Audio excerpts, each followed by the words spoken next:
Good morning. Hello. So today I want to talk to you about where I used to work. So I used to work at a restaurant, and this restaurant had two big giant TV screens, and people used to sit there and they would watch TV while they ate. So one year the Olympics were playing, and there was a whole gymnastics event that was going on, and they were flipping and tumbling and jumping all the way in the air, and the people that were watching said, "Well, I don't even know how they can do that."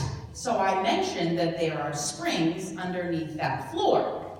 Well, they looked at each other and I said, "No, there are no springs underneath that floor." I said, "No, really, there are springs underneath the floor. Like, I used to do gymnastics, I know that there are springs there." They looked at each other and said, "No, there are no springs under that floor." They were really, really insistent. And then they were trying to convince me that I was so wrong and that they knew what they were talking about. And so I was just quiet at that one. So a couple days later, I came back to work and gymnastics was on again.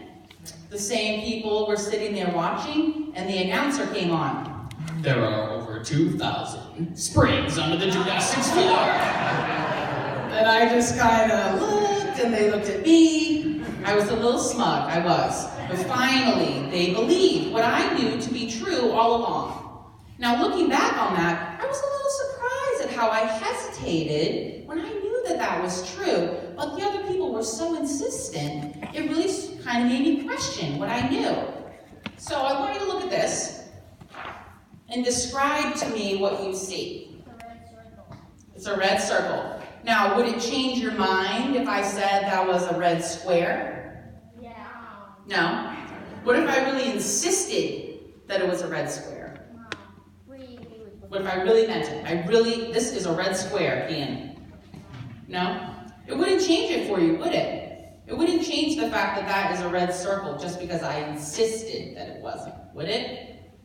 So you are all young Christians, and at some point in your life, it might have already happened to you. It might happen when you're in middle school or high school, probably most definitely college, or when you're an adult. Somebody is going to insist to you that God is not real.